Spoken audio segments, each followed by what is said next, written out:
अस्सलामुअलैकुम।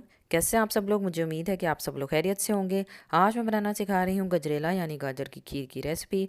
मैंने बहुत आसान तरीके से गजरेला बनाना सिखाया है। मेरी रेसिपी को फॉलो करके कोई भी बहुत ही आसानी से घर में गजरेला बना सकता है। आप लोग इसे बच्चों को ज़रूर बना के दीजिएगा। जैसा कि आप लोग जानते हैं कि गाजर के बहुत से फ़ायदे हैं, तो ये बच्चों के लिए भी बहुत मुफीद है। तो जल्दी से ये रेसिपी बनाना शुरू करते हैं। मैंने 2 लीटर दूध को उबाल लिया था और अब मैं उसमें आधा चाय का चम्मच पिसी हुई इलायची यानी हरी इलायची का पाउडर डाल रही हूँ।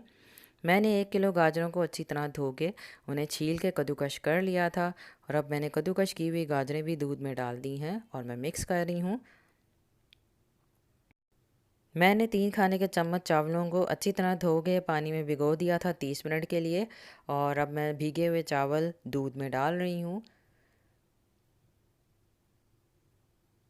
अब मैं 1 लीटर पानी डाल रही हूँ यानी 1 जग पानी है ये, 4 गिलास पानी। और पानी डालने के बाद खीर को 45 मिनट तक मैं हल्की आंच पे पकने के लिए रख दूंगी और बीच बीच में चम्मच चलाती रहूंगी ताकि खीर जले ना।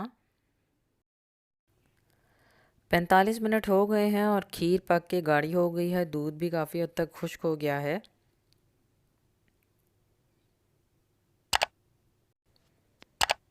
तो खीर गाढ़ी हो गई है तो अब मैं इसमें 1 कप चीनी डाल रही हूँ यानी 1 पाव चीनी।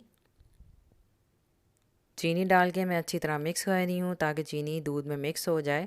जब चीनी दूध में मिक्स हो गई तो अब मैं इसमें बीटर चला रही हूँ, लेकिन मैं सिर्फ बीटर 5 सेकंड के लिए चलाऊँगी, ज़्यादा नहीं चलाना है।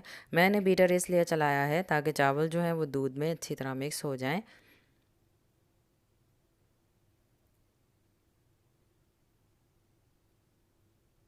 अब मैं इसमें 3 खाने के चम्मच कटे हुए बादाम और 3 खाने के चम्मच कटे हुए पिस्ते डाल रही हूँ और बादाम और पिस्ते डाल के मैं अच्छी तरह मिक्स करूँगी खीर में।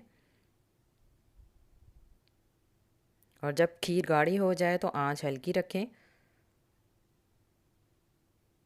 खीर पक के तैयार हो गई है। अब मैं इसे सर्विंग बॉल में डाल रही हूँ। इसे ठंडा ठंडा सर्व करें। अगर गर्म खाना चाहते हैं तो गर्म भी खा लें, लेकिन ठंडी जो है वो ये ज़्यादा टेस्टी लगेगी। अगर आपको कुछ समझ ना आया हो तो आप मुझसे कमेंट करके पूछ सकते हैं। मुझे उम्मीद है कि आपको मेरी ये रेसिपी ज़रूर पसंद आई होगी। अगर आपको मेरी रेसिपी अच्छी लगी है तो इसे लाइक करें, शेयर करें फ्रेंड्स एंड फैमिली के साथ और सोशल मीडिया पर, और मेरे चैनल को ज़रूर सब्सक्राइब करें। बेल आइकन पे ज़रूर प्रेस कीजिएगा ताकि आपसे मेरी किसी भी न्यू वीडियो की नोटिफिकेशन मिस ना हो। फिर से न्यू वीडियो शेयर करूँगी। अपना ख्याल रखिएगा। अल्लाह हाफिज़।